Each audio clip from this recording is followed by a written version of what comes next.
Hartlike goeiemôre van my kant af. 'n Voorreg om weer vanoggend saam met u te wees en mag die Here vir ons ook ryklik saam seën. Hierdie is 'n bondrokkie en hulle het nogal 'n redelike skerp roep en dan is hy baie hard. Dit klink soos twee klippies wat teen mekaar dan ook klap.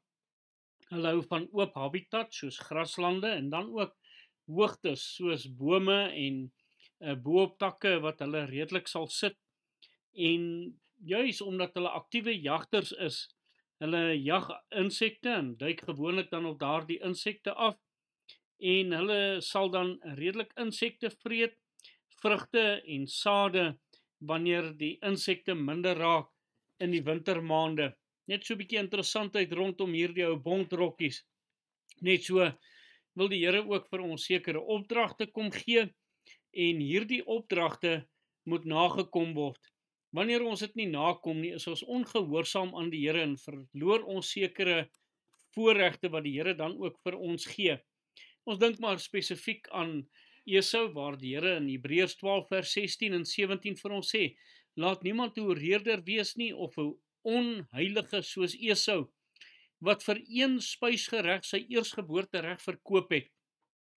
Want julle weet dat hy, toe hy ook later die seën wou beerwe, verwerp is, want hy het geen geleentheid vir berou gevind nie, al het hy dit met trane vurig begeer.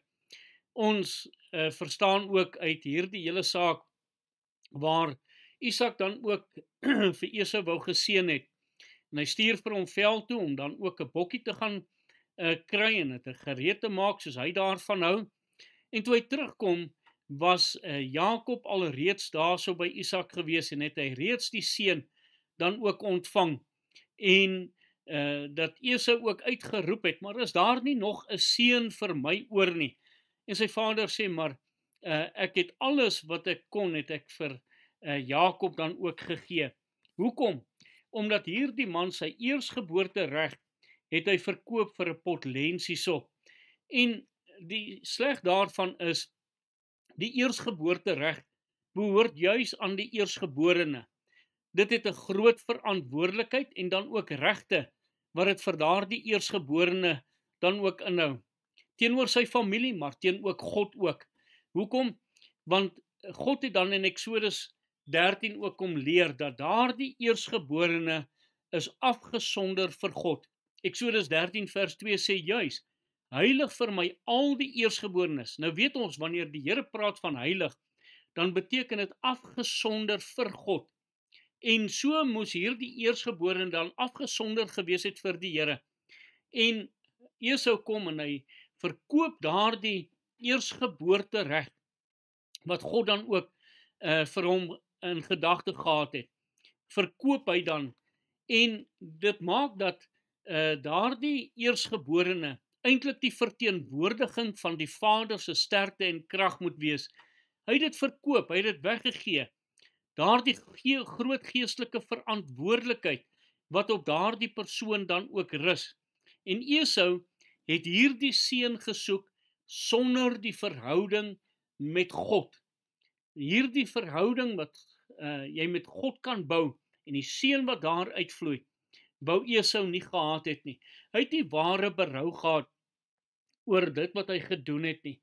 En so kom die Here en hy kom leer vir ons, dat wanneer ons dan ook sondig, moet daar ware berou wees, en moet ons met ons hele hart terugkeer na die Here toe. Daarom het hy sê, Hebreërs 12 vers 17, want julle weet dat hy, toe hy ook later die seën wou beerwe, verwerp is, want hy het geen geleentheid vir berou gevind nie. En liewe toehoorder, hoeveel mense is dit?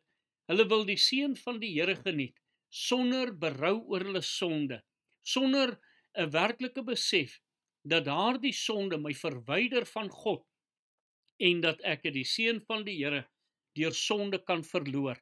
En mag die Here vir ons help, dat ons hierdie besef ook sal hê, en dat ons met alle mag dit sal probeer behou, om hierdie seën van die Here te behou, sy genade oor ons, en dat ons nie die sonde wil dien, en aan die ander kant soek ons die seën van die Here nie, want dan sal ons dit nooit ervaar nie.